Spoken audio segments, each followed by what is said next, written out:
Hello WhatsApp guys, কেমন আছেন আপনারা সবাই? আমরা চলে আসলাম আর একটা নতুন ভিডিও নিয়ে। তো আমার ভিডিওগুলো ভালো লাগলে অবশ্যই লাইক, কমেন্ট এবং শেয়ার করবেন।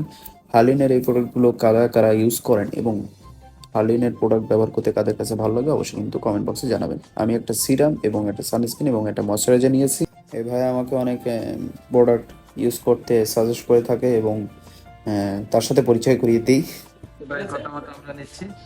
আচ্ছা, ভাই আমাকে সাজেস্ট করে সবসময় আপনারা এখান থেকে নেবেন।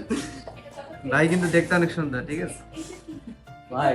ভাই ভাই অনেক দেখতে সুন্দর, হার্লিনের প্রোডাক্ট ব্যবহার করতে করতে সুন্দর হয়ে গেছে। তাই বেশি বেশি আপনারা হার্লিন থেকে প্রোডাক্ট পারচেস করবেন এবং যে কেউ ইউজ করবেন সুন্দর হয়ে যাবেন। তাই বেশি দেরি না করে অবশ্যই চলে যান হার্লিনের যে কোনো আউটলেটে, একবার হলেও তাদের প্রোডাক্টগুলো ব্যবহার করেন, অবশ্যই ভালো লাগবে। একটা সিরাম নিয়েছিলাম আর সানস্ক্রিন নিয়েছিলাম, একটা ময়শ্চারাইজার দেখিয়ে দিলাম। এবং আজকের এই ভিডিওটা আজ এ পর্যন্তই। দেখা হচ্ছে নতুন কোনো একটা ভিডিওতে। টাটা বন্ধুরা, ভালো থাকবেন। লোকেশনটা দেখিয়ে দিচ্ছি, লোকেশন হচ্ছে খুলনার নিরালা মোড়। টাটা।